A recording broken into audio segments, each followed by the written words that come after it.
Bienvenue à l'échange. Aujourd'hui, on se penche sur un sujet au cœur de la musique pour piano, le clavier standard. Nos documents de référence, ils sont très clairs là-dessus. Ils décrivent ces fameuses 88 touches qui vont du La le plus grave, le La0, jusqu'au Do le plus aigu, le Do8. Alors, voilà la question qu'on va débattre. Est-ce que cette configuration précise, les 88 touches, l'organisation en octaves, les touches noires, les blanches, tout ça, est-ce que ça représente le système optimal? Est-ce que c'est suffisant pour toute l'expression musicale au piano? Ou bien est-ce qu'on est face avant tout à une convention? Une convention solide, bien sûr, mais dont on pourrait interroger le caractère définitif. Pour ma part, je vais défendre l'idée que ces 88 touches forment un système abouti, complet et éprouvé. Le dissident. Et moi, de mon côté, je vais plutôt explorer l'idée inverse. Je reconnais tout à fait la description, ce La0 très grave, ce Do8 très perçant, mais je suggère que ce standard est surtout le résultat d'une histoire, d'une évolution, une convention pratique, en somme, tellement ancrée d'ailleurs qu'on en oublie peut-être de questionner ses limites ou son évidence apparente. Très bien, alors commençons par ma perspective. Pourquoi est-ce que je considère ces 88 touches, ce La0 Do8 comme un système suffisant, voire même optimal? Bon, la description qu'on a est assez parlante. On couvre plus de 7 octaves complètes. Chaque octave, on le sait, contient les 12 demi-tons, la gamme chromatique, Do, Do sharp, Ré, etc. C'est une base incroyablement riche. Et la tessiture, elle est immense. On part d'un La0 qui est décrit dans nos sources comme une vibration, presque plus qu'une note, quelque chose de très physique. Et on monte jusqu'à un Do8 qualifié de cristallin, très aérien. Donc ce n'est pas juste une question de nombre de notes, vous voyez. C'est la qualité expressive elle-même qui change du tout au tout. Des graves profonds, riches, parfaits pour la puissance harmonique, des médiums plus chauds, chantants, là où vit la mélodie, et puis des aigus brillants pour l'éclat, la virtuosité.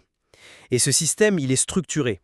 Il a des repères clairs comme le Do central, le Do4, ou le fameux La 440 Hz, le La4, notre diapason.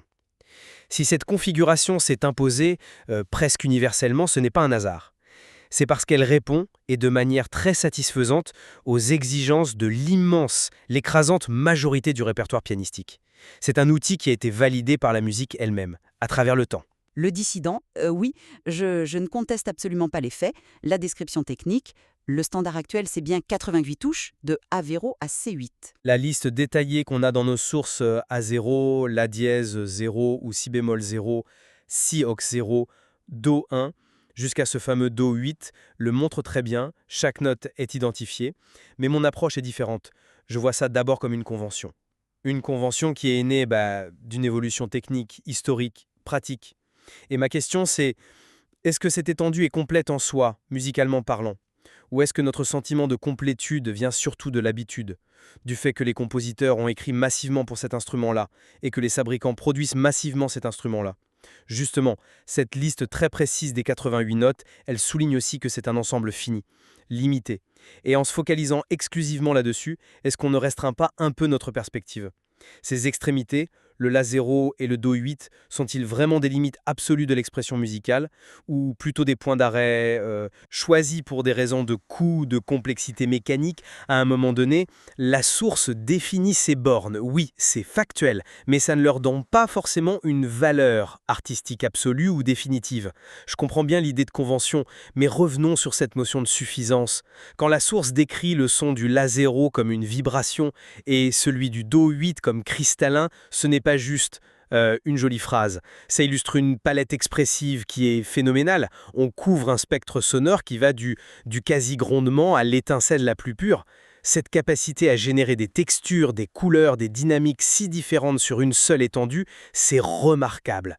Et l'adoption par les compositeurs, ce n'est pas juste une habitude passive, je pense. Beaucoup ont très activement exploré et même repoussé les limites à l'intérieur de ces 88 touches. Quantité de notes, c'est un véritable espace sonore, cohérent et je crois extraordinairement fertile. Il répond aux besoins. Le dissident. Fertile, oui, je suis tout à fait d'accord. La richesse est là. Mais est-ce que répondre aux besoins signifie couvrir toutes les possibilités imaginables? C'est là que pour moi la notion de convention revient. Vous dites que les compositeurs ont validé ce standard par leur usage. Hmm. Mais est-ce que la causalité n'est pas au moins en partie inverse?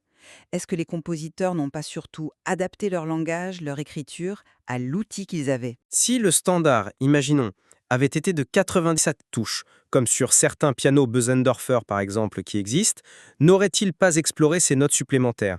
L'histoire de la musique est pleine d'exemples où la technique, l'outil disponible, influence l'art.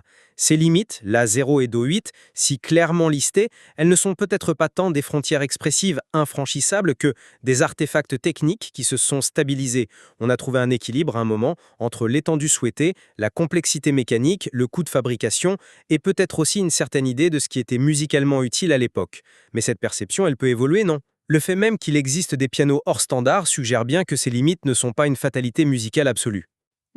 L'existence de quelques exceptions, pour moi, ça ne remet pas vraiment en cause la pertinence écrasante de la norme. Ce contraste entre le La 0 vibrant et le 2-8 cristallin, c'est le cœur même de l'instrument. Ça permet de passer d'une basse profonde qui peut soutenir toute une harmonie à des mélodies très éthérées ou des traits virtuoses perçants dans l'aigu. La source qui détaille la progression chromatique note par note, La 0, La dièse 0, Si 0, Si 0, montre une continuité, un dégradé très fin sur cette large étendue.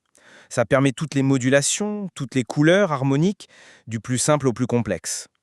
Peut-on peut-on vraiment imaginer une musique pour piano standard qui se sentirait fondamentalement à l'étroit, limitée par cette étendue? Personnellement, j'ai du mal à le croire, tant le potentiel interne à ces 88 touches semble immense et encore loin d'être totalement épuisé. Le dissident. Immense, oui. Épuisé, probablement pas, je vous l'accorde. Mais est-ce tout le potentiel? C'est là ma nuance. Je reconnais cette richesse incroyable à l'intérieur des bornes la 0-Do-8. Le piano standard est un univers, c'est certain. Mais en présentant cette liste de 88 notes comme la définition du clavier, on ferme peut-être un peu la porte à d'autres possibles, ne serait-ce que conceptuellement. Qu'est-ce qui se passe musicalement juste en dessous de ce La 0 ou juste au-dessus de ce Do 8? Peut-être rien d'utilisable avec la technologie pianistique actuelle, je veux bien l'admettre pour l'instant. Mais le fait de borner ainsi l'instrument standard pourrait aussi, indirectement, borner un peu notre imagination musicale. La source nous donne une photographie très précise de l'outil standard, mais cet outil est le résultat d'une longue évolution. Il n'est pas né comme ça d'un coup parfait et immuable. Le fait même qu'on ait besoin de lister explicitement La 0 comme début et Do 8 comme fin, ça montre bien qu'il y a un avant et un après conceptuel, même s'ils ne sont pas sur le clavier qu'on a sous les doigts. Ces limites définissent l'instrument que nous connaissons, mais peut-être pas l'horizon absolu du son qu'on peut tirer d'un clavier. Mais alors, parlons de ma standardisation elle-même. Elle a des vertus considérables, non? Nos sources soulignent des éléments clés, le La4 à 440 Hz, le Do4 comme repère central, et bien sûr cette disposition de 88 touches qu'on retrouve partout, comme sur l'image du piano droit qui est fournie. C'est incroyablement pratique. Un compositeur sait pour quel instrument il écrit. Un pianiste, il peut aller jouer sur n'importe quel piano de concert dans le monde et retrouver ses marques, ses repères. L'enseignement est uniformisé. Le public lui-même développe une oreille pour cette tessiture spécifique.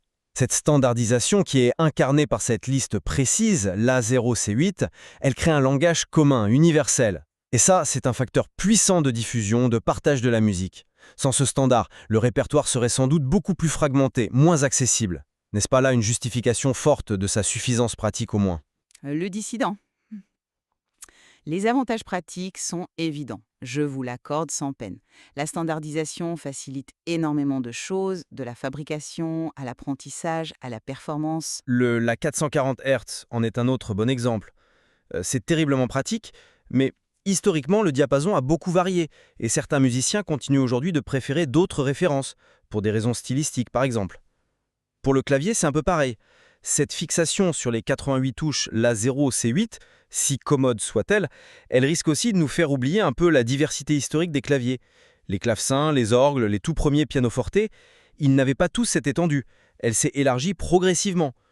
En se focalisant autant sur ce standard, même s'il est clairement défini par nos sources, la liste La0, C8 est sans ambiguïté là-dessus, on occulte un peu cette histoire, cette évolution. Et on pourrait aussi freiner l'innovation future. Si tout le monde considère ces 88 touches comme la norme intangible définitive, qui va sérieusement explorer d'autres configurations? La standardisation, c'est confortable, c'est vrai, mais Ça peut aussi être un frein à la curiosité, à l'expérimentation. Ça a tendance à figer une étape de l'évolution en la présentant comme un aboutissement final. Je ne le vois pas tant comme un frein que comme une base solide. Éprouvé. L'innovation, elle peut se faire ailleurs, dans la manière d'écrire pour ces 88 touches, dans la technique de jeu elle-même, dans la conception du mécanisme pianistique, dans l'utilisation de l'électronique couplée au piano, mais l'étendue elle-même, elle semble avoir trouvé un point d'équilibre qui est très fonctionnel. Regardez la richesse du répertoire. De Bach, même si ce sont des transcriptions, à Liszt, Debussy, Prokofiev, jusqu'aux compositeurs d'aujourd'hui, tous ont trouvé dans ces 88 touches de quoi exprimer des mondes sonores incroyablement variés. Si cette étendue était vraiment une limitation frustrante, une cage, ne pensez-vous pas qu'on verrait une pression beaucoup plus forte de la part des compositeurs, des interprètes, pour l'élargir de manière systématique? Le fait que ça n'arrive pas, ou très peu, à grande échelle, ça me conforte dans l'idée que ce standard défini par la 028 est fondamentalement adéquat, le dissident. Ou alors, ou alors ça montre simplement la puissance d'inertie d'un standard une fois qu'il est établi. Changer une norme aussi répandue, ça a un coût énorme pour les fabricants, les salles de concert, les conservatoires, les pianistes eux-mêmes qui devraient réadapter toutes leurs techniques. L'absence de pression massive ne signifie pas forcément satisfaction universelle et définitive, mais peut-être aussi juste du pragmatisme économique et logistique. Et puis, l'exploration, elle se fait parfois à la marge. Certains compositeurs contemporains, par exemple, utilisent des techniques de jeu étendues, jouer directement sur les cordes, préparer le piano, etc., justement pour sortir du cadre strict des 88 touches et de leur usage traditionnel. C'est une autre manière de contourner la limite, non ? Ça montre bien qu'il y a une recherche pour aller au-delà de la convention, même sans forcément ajouter des touches physiques. La description de l'A0 à Do8 dans nos sources, c'est celle d'un standard dominant, puissant, certes, mais peut-être pas éternel ni absolu dans son potentiel expressif total. Bon, pour résumer ma position, le standard de 88 touches, allant de ce La0 à ce Do8, tel que nos sources le détaillent précisément, avec sa structure interne cohérente et sa très large palette expressive, eh bien il constitue une plateforme sonore remarquablement complète et suffisante. Sa quasi-universalité n'est pas, selon moi, un accident historique, mais bien la preuve de son adéquation aux besoins musicaux les plus divers, comme en témoigne l'immense répertoire pianistique. C'est un système éprouvé et qui est loin d'avoir livré tous ses secrets. Le dissident. Et pour ma part, je maintiens que si ce piano La0 Do8 est indéniablement la norme, un outil formidable, le considérer comme l'alpha et l'oméga de l'expression au clavier serait occulter sa nature profonde de convention. Une convention extraordinairement influente, fonctionnelle, j'en conviens tout à fait, mais une convention façonnée par l'histoire, par la technique. La liste précise des 88 notes définit les limites de ce standard actuel, mais elle ne clôture pas nécessairement l'imaginaire sonore, ni le potentiel d'évolution d'un instrument à clavier. Ces bornes La0 et Do8 sont des marqueurs du présent, pas forcément des horizons indépassables pour l'avenir. Nous sommes donc d'accord sur les faits, sur la description technique, les 88 touches, l'étendue A0C8, l'organisation chromatique, les qualités sonores des registres. Notre désaccord porte vraiment sur l'interprétation. Est-ce un aboutissement suffisant, comme je le pense, ou une convention établie, comme vous le soulignez, avec tout ce que ça implique de potentiel peut-être non exploré ou de limites relatives? Le dissident. Exactement. Et finalement, quelle que soit la perspective qu'on adopte sur son caractère définitif ou conventionnel, le fait de comprendre en profondeur cette structure, ces 88 notes nommées, leur disposition, leur potentiel sonore, tel qu'il est décrit dans nos documents, ça permet, je crois, d'apprécier d'autant mieux l'instrument, la musique écrite pour lui, et puis les débats passionnants qu'il continue de susciter. Les détails fournis par nos sources donnent vraiment matière à réflexion.